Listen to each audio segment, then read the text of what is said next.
Mekah selama berabad-abad silam telah menunjukkan peranannya bagi seluruh bangsa Arab.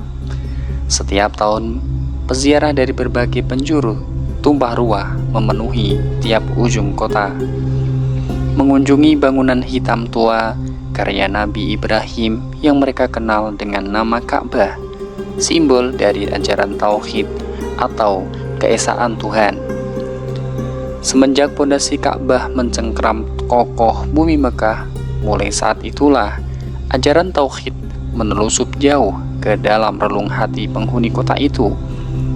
Berbagai ajaran agama yang dibawa Nabi Ibrahim telah menjadi gaya hidup, bahkan lebih dalam lagi, yaitu menjelma sebagai adat istiadat. Selama beberapa kurun, Mekah berulang kali dipegang oleh berbagai kabilah yang berbeda-beda. Dari waktu ke waktu, ajaran Nabi Ibrahim mulai luntur dan membaur dengan kepercayaan paganisme. Allah masih mereka kenal, tapi telah menjadi Tuhan yang begitu jauh. Keberadaannya seolah hanya simbol, karena penduduk Mekah kini banyak memohon pada berhala-berhala di sekitar Ka'bah. Mereka mulai melupakan dari mana dunia ini berasal, bahkan kehidupan setelah kematian pun tidak lagi mereka percayai. Namun ketika kota ini jatuh ke tangan klan Quraisy, masih ada segelintir orang yang memegang teguh ajaran Ibrahim. Salah satunya adalah Abdul Muthalib yang kini menjadi sebagai pemuka Quraisy. Sebagai seorang pemuka, Abdul Muthalib mempunyai tugas yang tidak ringan. Ketika musim haji tiba, kewajiban utama beliau adalah menyediakan air minum bagi peziarah yang berkunjung ke Baitullah. Ritual ini lebih dikenal dengan sebutan Sikoyah. Pada awalnya, Abdul Muthalib dapat memenuhi kebutuhan air dengan sumur-sumur di sekitar Mekah. Sayang sekali, sumur-sumur itu kadang mengering begitu saja di musim-musim tertentu. Jika salah satu sumur mengering, pemandangan miris akan terlihat jelas di dasarnya. Di dasar, tanah kering telah menunggu dengan congkaknya, siap mengamburkan debu-debu lembut ketika beradu dengan timba-timba yang diturunkan. Dasar sumur seolah tak pernah mengenal air. Satu sisi, meningkatnya peziarah ke Mekah merupakan sebuah keuntungan yang tampak di depan mata. Dengan banyaknya pengunjung, masyarakat Mekah dapat meraup hasil berlipat dari perdagangan yang selama ini menjadi andalan mereka. Tapi di sisi lain, kaum Quraisy juga merasa berat untuk selalu menyediakan kebutuhan air yang makin sulit untuk mendapatkannya. Jelas, jika masyarakat Mekah tidak mampu memenuhi kebutuhan ini, harga diri mereka akan hancur. Mereka akan dianggap gagal memuliakan tamu-tamu Allah. Begitulah kenyataan yang dihadapi penghuni kota suci itu beberapa tahun terakhir. Dimanja dengan kekayaan hasil dagangannya sekaligus ditelikung kewajiban begitu beratnya. Hal ini menimbulkan keprihatinan cukup serius bagi Abdul Muthalib. Beliau sadar betul bahwa para peziarah dari tahun ke tahun semakin meningkat, sementara sumber air tidak pernah mengalami peningkatan. Mengingat panas dan gersangnya Mekah, air menjadi sebuah kebutuhan yang paling vital. Keberadaan sumber air merupakan barang berharga yang tak kalah berarti dengan tambang emas sekalipun. Satu-satunya sumur yang bisa diandalkan hanyalah Zam-Zam. Sayang sekali, beberapa tahun silam sumur Zam-Zam itu telah ditimbun oleh suku Jurhum tanpa meninggalkan bekas sedikit pun. Sementara suku Khuza'ah yang telah berhasil mengusir Jurhum tidak tertarik untuk mencarinya. Sumur anugerah Tuhan itu setengah dilupakan karena mereka telah menggali sumur-sumur lain di sekitar Mekah. Kelangkaan sumber air benar-benar menghantui kaum Quraisy dan menuntut kebijakan Abdul Muthalib untuk mengatasinya. Selama beberapa hari, beliau berpikir untuk mencari jalan keluar hingga membuatnya letih. Salah satu tempat yang paling digemarinya untuk menghilangkan penat adalah Hijr Ismail yang berada di sisi Ka'bah. Suatu malam ketika beliau merebahkan tubuhnya di tempat tersebut sambil menekuni kenyataan yang kadang dihadapinya. Tiba-tiba, kedua matanya terpejam. Tak lama kemudian, beliau tersentak oleh sebuah mimpi. Abdul Muthalib merasa telah ditemui seorang laki-laki mengenakan pakaian serba putih dan memerintahkannya untuk menggali At-Thaibah atau salah satu nama Ka'bah. Mimpi itu beliau ceritakan pada kaumnya dan mereka tafsirkan sebagai suatu harapan untuk menemukan sumber air. Kaumnya memohon agar beliau kembali tidur di tempat yang sama agar mendapatkan kejelasan mimpinya. Keesokan harinya, Abdul Muthalib kembali tidur di Hijr Ismail. Selama 3 hari tidur di sana, orang berpakaian serba putih selalu menemui beliau dan memberikan perintah untuk menggali sesuatu. Di hari ketiga itulah Abdul Muthalib baru memahami yang dikehendaki oleh laki misterius dalam mimpinya itu. Galilah Zam-Zam, sumber air melimpah dan akan mencukupi bagi jamaah haji. Lokasi sumur itu berada di suatu tempat yang banyak kotoran dan darahnya. Di sana akan selalu ada burung gagak yang mematuk-matuk serta menjadi sarang semut. Kini jelas sudah lokasi sumur Zam-Zam yang selama ini lenyap begitu saja bagi uang jatuh di tengah jalan. Harapan Abdul Muthalib untuk menyelamatkan muka kaumnya kembali tersulut.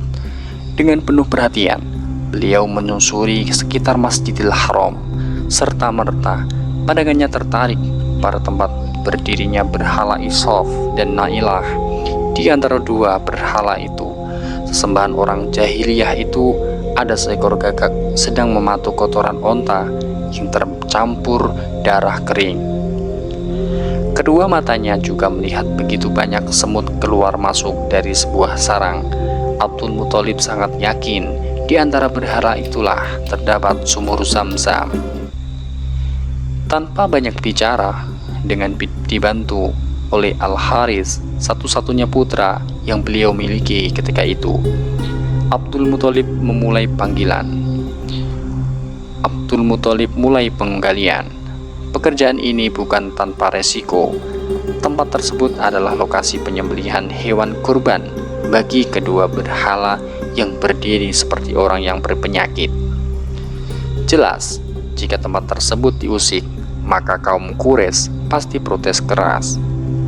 Abdul Muthalib akan dianggap sebagai perusak tempat suci mereka. Namun, semua telah diperhitungkan baik-baik olehnya. Al-Haris diperintahkan untuk melindungi pekerjaannya, sementara beliau menggali tempat tersebut. Baru beberapa kali cangkul berhasil mencapik tanah. Suaranya mengundang perhatian beberapa orang yang berada di sekitar Masjidil Haram. Satu persatu penduduk sekitar mulai mendatangi sumber suara, dan betapa terkejutnya mereka, orang yang hadir di sana. Mereka melihat pemimpin yang sangat berwibawa itu telah merobek-robek tanah tempat pengorbanan. Berbagai penilaian mulai bermunculan, namun semua mengerucut pada satu kesimpulan bahwa Abdul Muthalib telah berbuat lancang terhadap tempat suci mereka. Tak ayal, apa yang beliau takutkan benar-benar terjadi. Masyarakatnya mengecam tindakan Abdul Muthalib dan meminta agar pekerjaan itu dihentikan. Dengan tegas, beliau menjelaskan bahwa semua itu dilakukan untuk menemukan sumur Zam-Zam.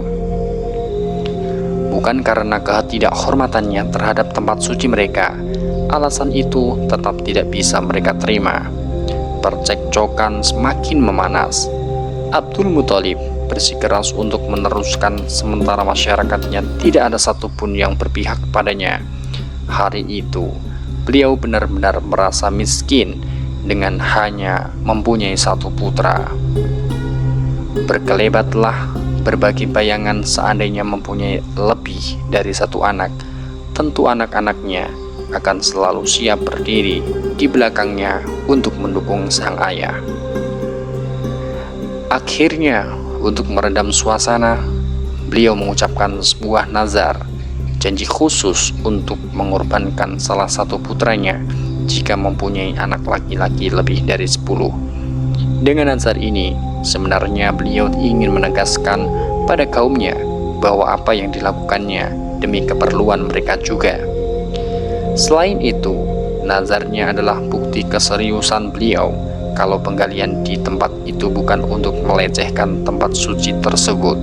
Seolah beliau berkata pada mereka, "Di tempat ini, kalian hanya menyembelih hewan kurban untuk Tuhan Ka'bah.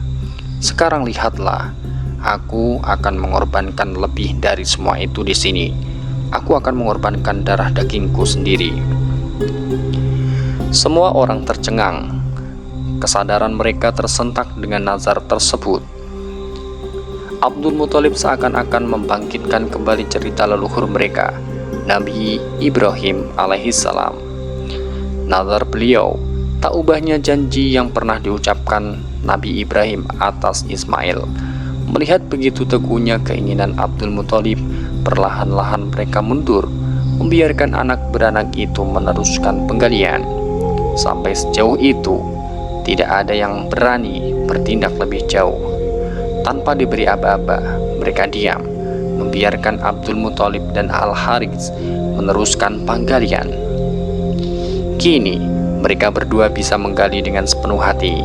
Bapak anak ini tak peduli dengan berpuluh-puluh pasang mata yang terus mengawasi pekerjaan misterius tersebut. Di tengah-tengah penggalian, tanpa terduga, Abdul Muthalib menemukan harta karun yang ditimbun kabilah Jurhum di dalam sumur Zam-Zam. Saat itulah hampir semua yang hadir merasa mempunyai hak atas harta tersebut. Kericuhan mulai terjadi. Setiap orang telah menjelma menjadi bidak-bidak catur yang dipermainkan nafsu. Mereka langsung menyatakan keinginannya kepada Abdul Muthalib untuk ambil bagian dari harta itu. Menanggapi hal tersebut, dengan bijak kakek Rasulullah yang bernama asli Syaibah itu segera mengambil keputusan. Beliau memutuskan bahwa harta kekayaan kabilah Jurhum berupa 2 patung emas dan berbagai jenis peralatan perang tersebut akan diundi. 6 buah bejana dipersiapkan, 2 bejana kuning untuk Ka'bah, 2 bejana warna hitam untuk Abdul Muthalib, dan 2 buah lainnya yang berwarna putih untuk orang-orang Quraisy. Setelah diundi, ternyata 2 bejana kuning mengarah pada 2 patung emas, sehingga keduanya menjadi bagian Ka'bah. 2 bejana hitam mengarah pada 2 jenis alat perang, sehingga semua peralatan perang berhak menjadi milik Abdul Muthalib. Ketika itu, orang Quraisy tidak mendapatkan bagian sebab 2 bejana warna putih jatuh pada undian terakhir. Sesuai dengan aturan, bejana yang terakhir keluar tidak mendapatkan bagian.